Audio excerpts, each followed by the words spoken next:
Balance isn't about standing still. It's not about splitting time perfectly between work and life. That's a myth.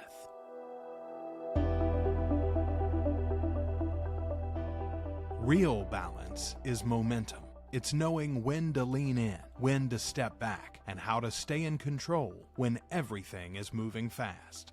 Brian Manning built his success by rejecting the outdated idea of balance and embracing something better. Alignment. The ability to go all in on big goals without losing what matters most. This is Balance in Motion, a new way of thinking, a new way of living. Because the people who achieve the most aren't looking for balance. They're mastering the flow. Let's get into it.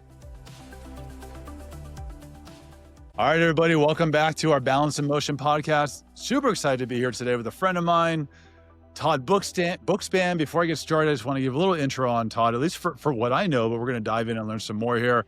Todd's the CEO and founder of Win by Noon, which, by the way, if you don't know what Win by Noon is, you got to go figure this out. On the real estate side, the mortgage side, I have lived by this for many, many, many years. Our entire team is on this. This wasn't even the purpose of the podcast, but Todd, Win by Noon is where it's at. So CEO and founder of Win by Noon. He's also a partner in the Bookspan Baker team. He was a prior coach at Building Champions. That's actually where I first met Todd.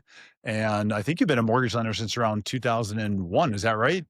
You are spot on, my friend. Spot on. Nice. Research pays off. I'm just ecstatic to be here today. You know, the kind of theme of this podcast, I just truly think that balance is bullshit. And I think any high producing person is really just struggling to figure out, how do you have so many irons in the fire? How do you stay productive? How do you spend time with your family? How do you go on vacation? How do you go on vacation and not work the whole time? I just feel like the pendulum is just always, shifting from one side to the other. So that's kind of the theme of what we'll talk about today. But before I get into any of that, I would love to just learn more about your journey, before Bookspan Baker, before Win by Noon, Building Champions. How did you get into being an entrepreneur? How did this all start? I'd love to just learn about your journey from the beginning. It's funny because I heard your story about selling blow pops, and you sound like just like I was when I was a kid.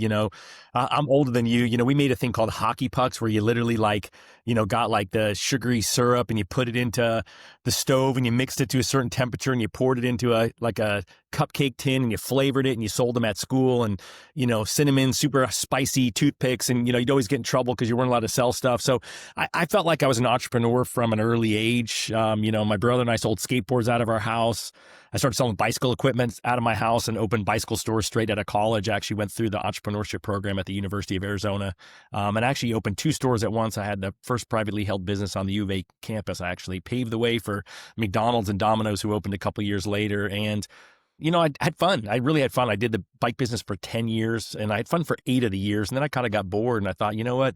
I feel like there's something more out there for me. So I thought, let me just go back to school. And so I went back and I joined an executive MBA program at Arizona State.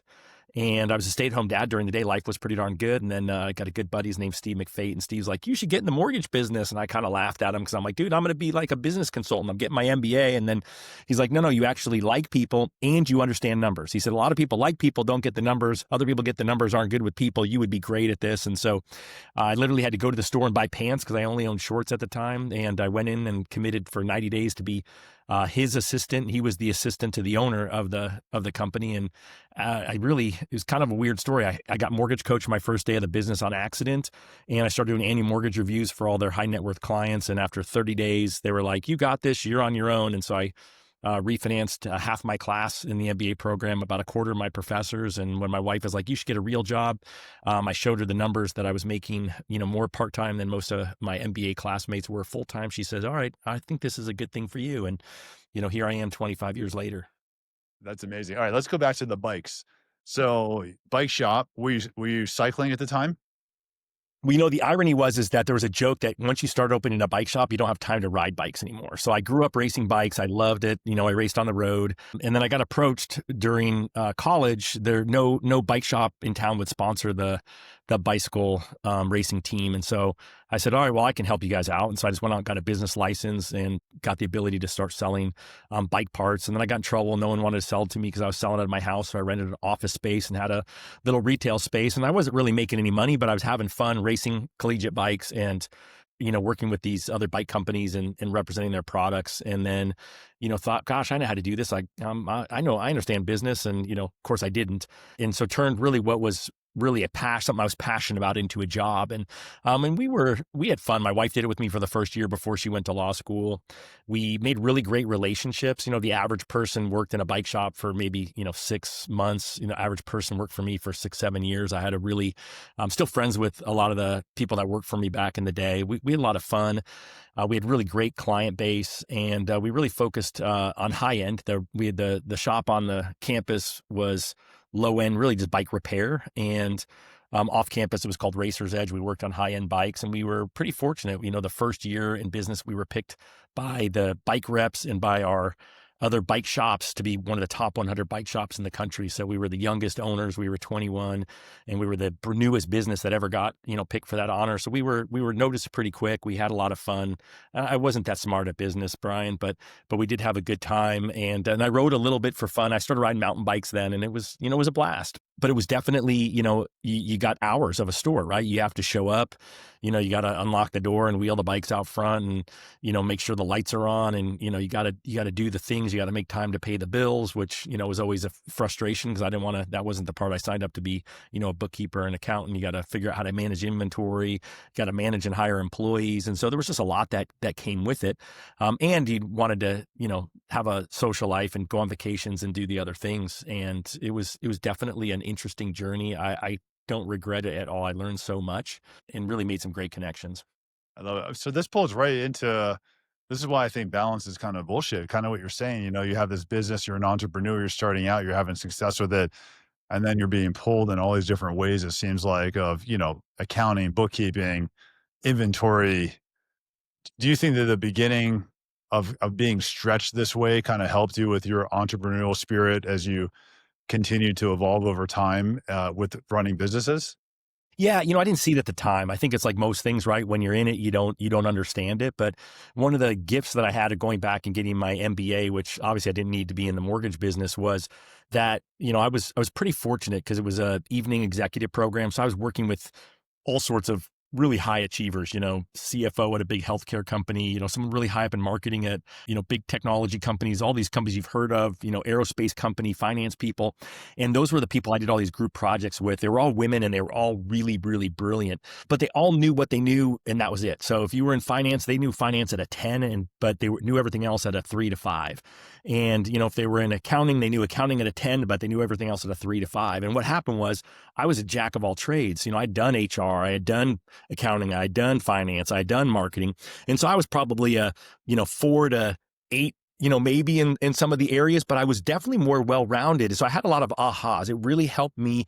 I learned in the rearview mirror. I learned, gosh, you know what? There was actually so much I did right. And gosh, you know what? There was so much I did wrong that I'm, embarrassed about today, but I learned so much from it, right? We always learn more from our failures and our mistakes than we do from the things that, that we did right. But I wouldn't trade it for anything. I think other people would say, well, gosh, you kind of lost 10 years, right? You didn't, wasn't a financial success, but it was fun. But you know what? We had a good life. My wife was practicing law. We had, a couple kids during that time. And, we were able to, do some good stuff, but you're right. There was no balance to it because I wasn't smart enough like I am now to understand how prioritization works. And, even though I hired people to do certain things, I wasn't a great manager at the time. So there's just so many gaps that I had that, now I think, gosh, if I opened a bike shop now, which I never would, but if I did, I would be way more well-equipped because I've got such an experience now that I didn't have then, just because I was just too in it.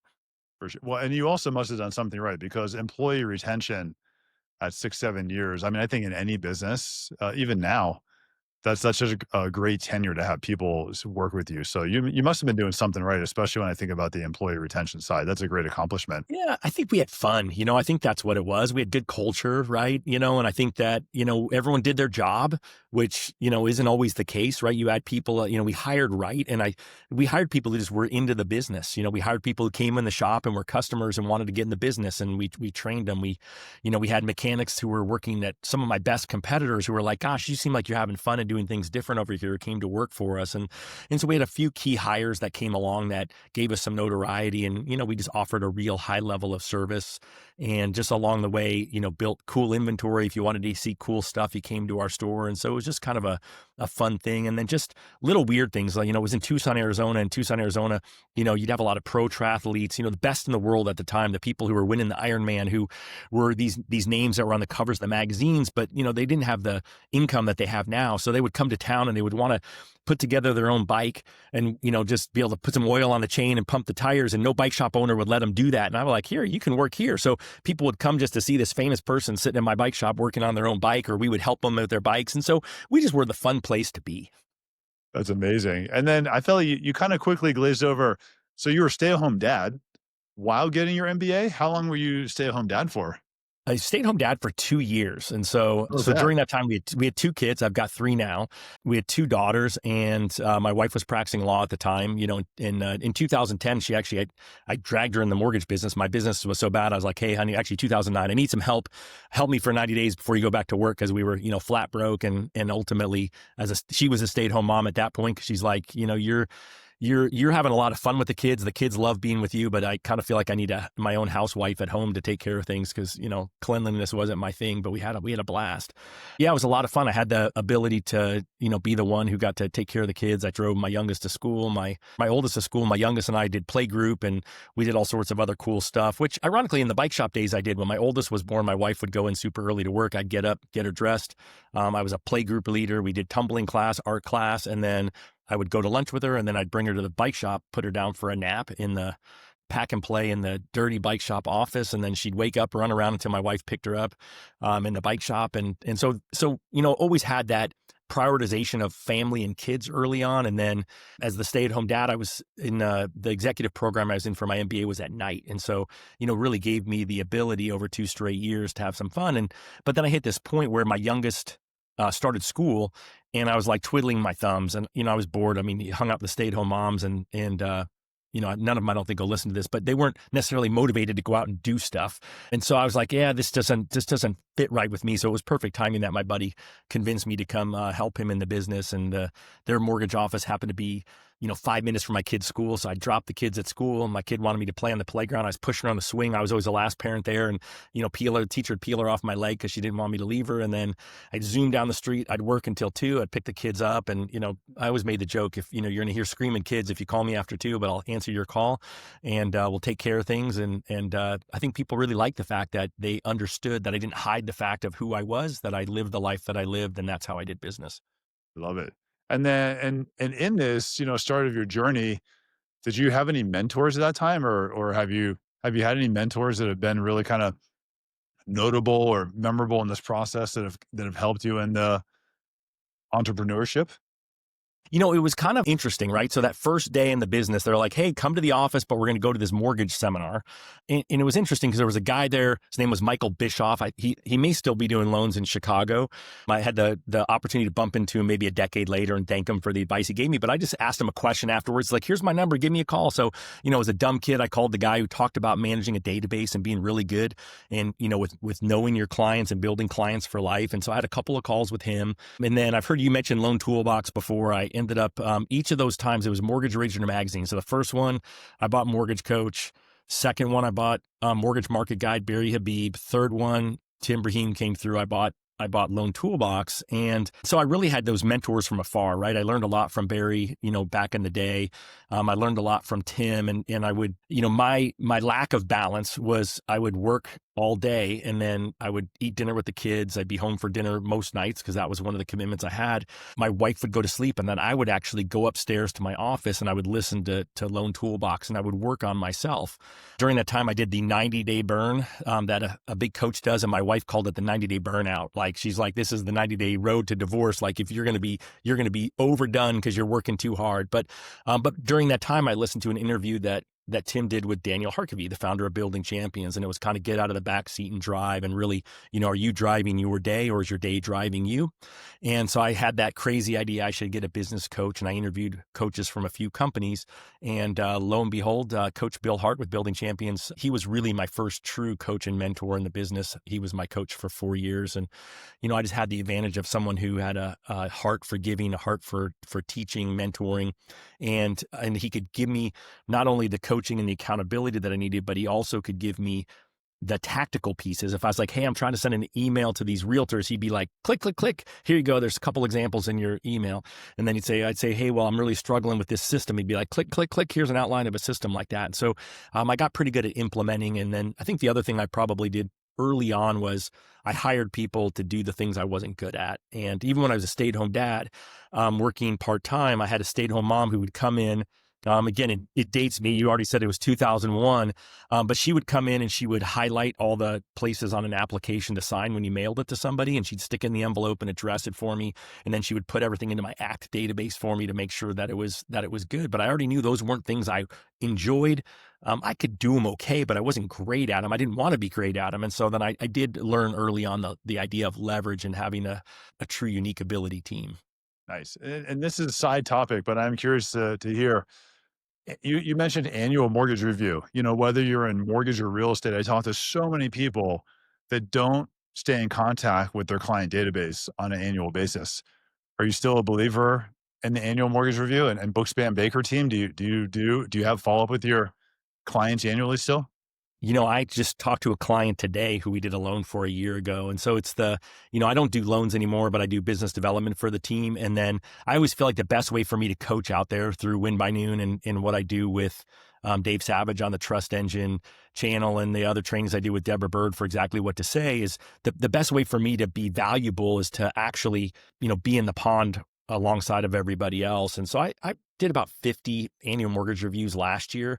It was just the thing early on before I kind of had any knew me in the business. I would be interviewed for doing annual mortgage reviews. It just seemed like one of those things that totally resonated with me, totally made sense. And then I really watched for that first year. I was only at that first company for a year, but what I saw there is that they were really good at refinancing, right? Rates were coming down. Then they were like in the 8s when I started, and they just had hit 7 after 9/11. And they were slowly starting this churn down that we saw. And they showed me how you could do it fairly, right? The crazy part is I realized after the fact, like maybe probably 5 years later, 10 years later, how much money people really made. I was brought up in an environment where you just made a fair amount of money. You treated people right. And I couldn't believe how much money people who were doing loans a different way than we did were, all the money they were making. But I think those are also a lot of the people and the reasons that we had the financial crisis that we had. But, just build good relationships. I think, to me, it's all about relationships. The bike business was about the relationships. I think the mortgage business is about the relationship. And I think, how would you want to be cared for about something that we all know is such an important decision? And so it was one of those things I prioritized early on. I didn't want to be the person who stood up and said, hey, I'm going to call you every year and then call them in 4 years when rates dropped. I wanted to make sure that we checked in, and we did.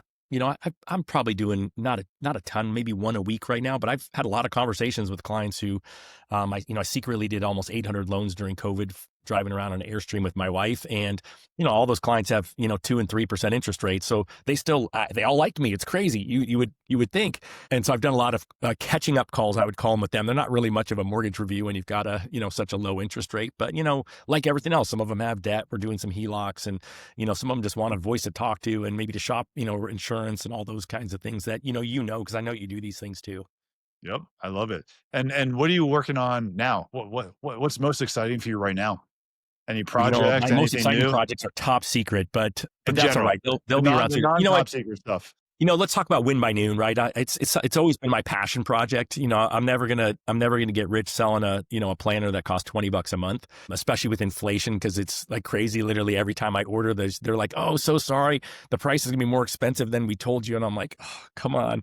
But I'm really excited about it because one of the things that we've had the opportunity to do is team up with some coaching organizations. Ironically, thanks to Coach Bill Hart, who's at Movement Mortgage, we've got an impact planner, which we did for the impact coaching program at Movement. We've also teamed up with with Shayla Gifford and her Catalyst Coaching and Amir Syed over at Go Coaching. And so we've got a few custom planners that we've done with these coaching organizations. So it's been kind of fun.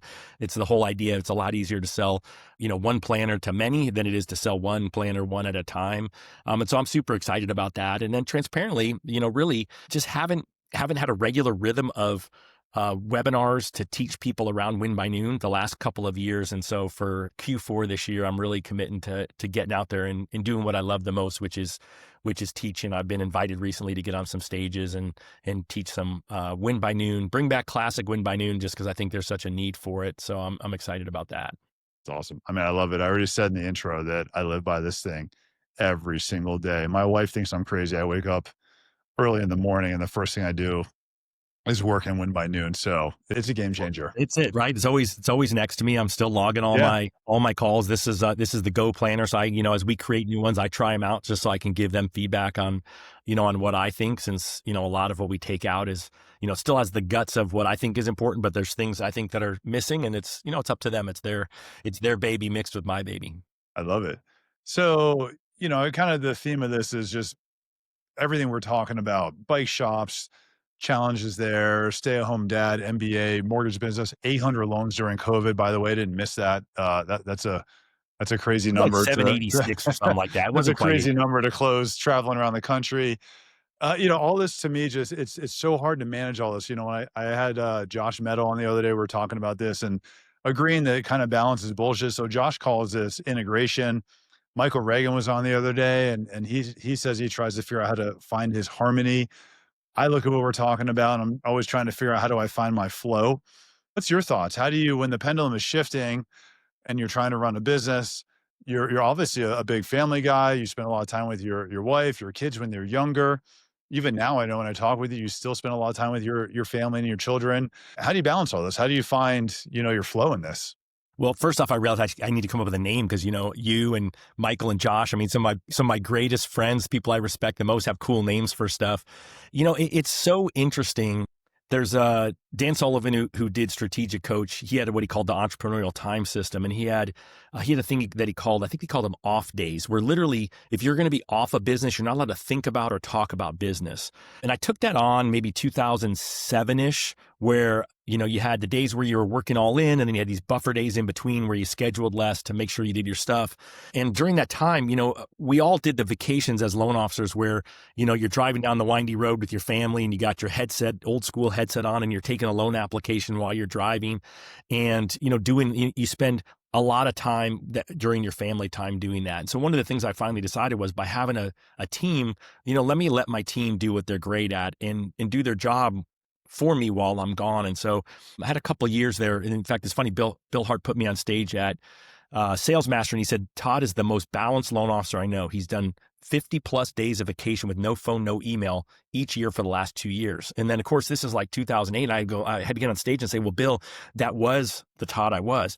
That's no longer. You can't do that in this market where you have foreclosures for $50,000 and you're fighting for every loan to stay afloat, right? I mean, I didn't get good financial coaching ahead of that. And I wasn't prepared owning the rental properties and stuff that I own for the financial crisis. And so it's a long way of saying is what I found is that using the leverage of a team, putting people in a job that they enjoy, the role that they have, the seat on the bus that you put them in.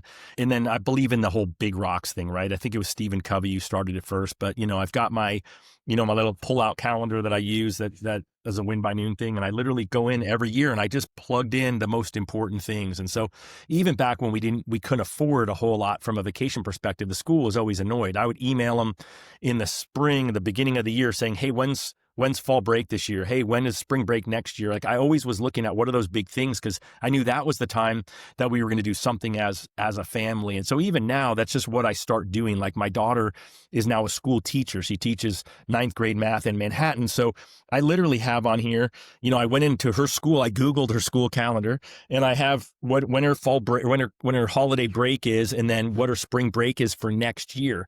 So on the off chance that I can align a vacation when she doesn't have school so that we can can all do something as a family. And so I think it's that whole idea, the Stephen Covey thing was you got to put the big rocks in first, and then you got to put in the gravel, and then you got to put in the sand, and then you put in the water, right? Because if you fill it with the water first, which is the minutia, all the stuff the busy work that we do, then when you put in the big rocks, then the water overflows. And so you've got to do it in that specific order. And so I think that I became really good at that piece. And that's the one thing I can say I did really great, was scheduling the time. Now, I wasn't always fully present in the time, right? There was those periods where I was totally unplugged, and if we were on a trip and you're like, hey, I want to talk about a refinance, I'd be like, hey, Brian, that's awesome.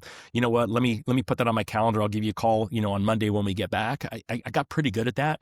I don't think that's reality now, right? I mean, I spent COVID driving around an Airstream, and, I had one headphone in my ear. My wife had the other one in her ear. And I would literally was on the phone with a client. I'd be like, Brian, okay, name, social security number. And she's taking the application. But, the bottom line is if you're going to have any priorities, you've got a calendar, right? What gets scheduled gets done. I think that's just the biggest piece that I've lived by. And then, when it comes to Win by Noon, that I really believe in tactically putting your priorities first in the morning, having required daily activities that you do, whatever your business is in sales. For most people, it's calling leads. And then this whole idea that's not unique to me of these target day activities.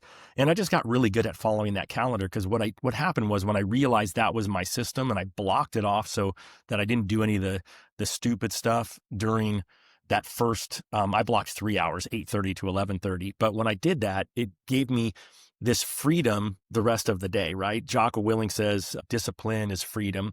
And I didn't really realize that at the time that that's what I created, but by forcing myself to do the things when I did them, then I was able to actually react and do whatever else I wanted the rest of the day. I mean, in theory, you have that ability where most people's really critical activities don't really take that long in a day when we're in sales, right? I mean, maybe I'm wrong, but like, I love it for you. You do that Friday thing where you call, do a video for 200 realtors. I mean, how long does that take you? Are you still doing that? Yeah. Some 2 hours, 3 hours. Right. And then, that's my prospecting time. But then it doesn't matter what you do the rest of the day, right? Once you do that, you can do whatever you want. And so I think that's where people get lost. There was a guy's name is Joe Obrey. He's a coach with a real estate team called Team 4610. And I was teaching Win by Noon to their company, but he got up before me and he looked at everyone. He was pointing around. There was 55, 60 agents in the room. He's like, you all got in this business to set your own hours, and that's the exact reason you fail. So go back. I said, at the bike shop, I had this structure. I had to be there to open the shop. I mean, I can remember my wife and I coming back. It must have been the first year we were in business. We came back and it was either the day after Christmas or the day after Thanksgiving. It must have been the day after Christmas. We literally pulled up to the shop at 10.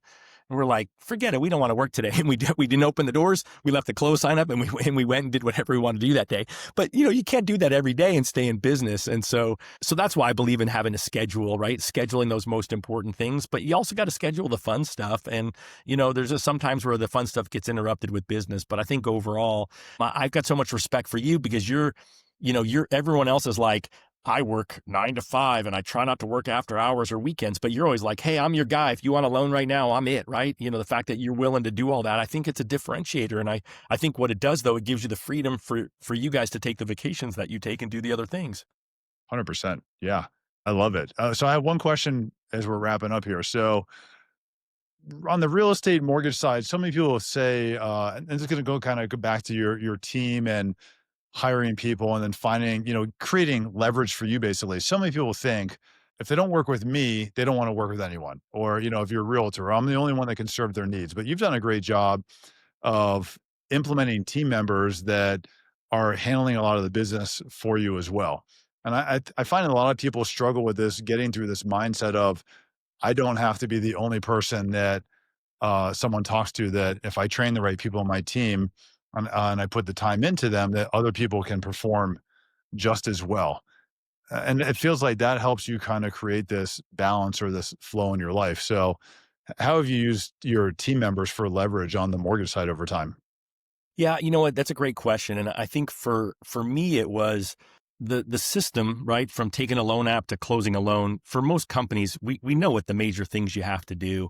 And so, when I made my first hire, it was a a processor with a personality. They were really good at they could take the loan. Once I talked to the initial call, they could pretty much do just about everything else. They just weren't good at going out hunting the business themselves.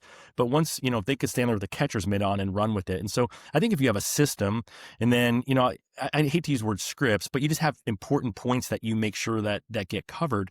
And then you grow the team by saying, okay, well, great. Now we're too busy for you to do your job.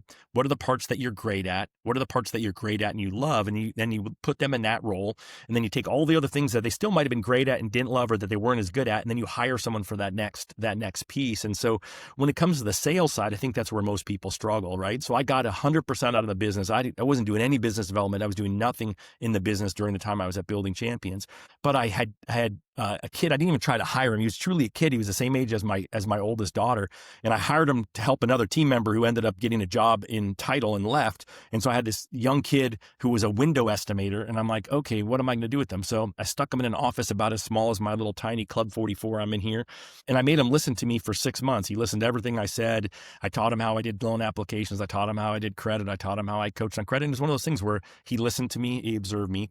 And then I let him actually do it. And then I observed him and gave him feedback, and I let him do it on his own. And then eventually, he was off and running. And so that's always been it for me, is I've always been able to put someone next to me, let them hear how I talk, let them hear how I engage with people. And they were all people who were really good at building relationships, really good at doing the follow-up and the systems, but they just weren't going to go out there and knock on doors and get the business, which is something that was a gift that I had that I really enjoyed doing. And I also wasn't a control freak, and I also didn't need them to be me. I needed them to be them, and I needed them to be 80, 90% as good as me. And I think that's where people get stuck, because in the end, they're going to make mistakes. They're going to make a client mad. They're going to make a realtor mad. And, you have to be okay with it. That's the price you pay for being able to have the other freedoms that you want to have.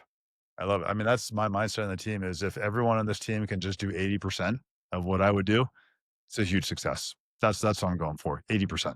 Yeah. And it's kind of funny because, even now, I'm talking to these annual mortgage reviews, and I have to I'm handing it off to Shay, who does my stuff. And my line has been literally the same for 20 plus years, as, hey, next person who's going to call you is Shay. Shay's great. Most people like him better than they like me. And most people then, if they have a sense of humor, they laugh, and they're like, and then that's it. And then I'm off to the races. So, to me, it's just, it's a lot of fun. I think, it's great if you do it yourself, but not if you work yourself into the ground. And I think, you're such a great example of it, because of the fact that you have hobbies and you do stuff with Amber. You've got these other things going on that I think are uniquely you, and you don't apologize for it. But when you're there, you work hard, and when you're not, people respect you enough in your team that you've built that they send you the business. And I think that's what everyone should aspire for.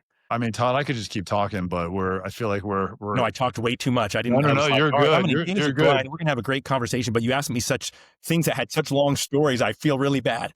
Don't feel bad at all. This is perfect. I'm incredibly appreciative of your time. I just really can't thank you enough. You've been very impactful in my life and my business over the years I've known you, and just really having this opportunity to chat with you today has been amazing. So thank you so much for sharing and your wisdom and the opportunity to chat with you today. I'm incredibly appreciative. Thank you. Well, no, it's my pleasure. I've, I had that honor to be alongside of you in the coach's chair. You're one of those people who was so great at doing, learning, thinking, and then executing on it and making it happen. So it's a pleasure. I've loved being part of your journey and love seeing all your success. Well, thanks, Todd. I hope everybody has a great day. We'll see you soon. Awesome. Take care.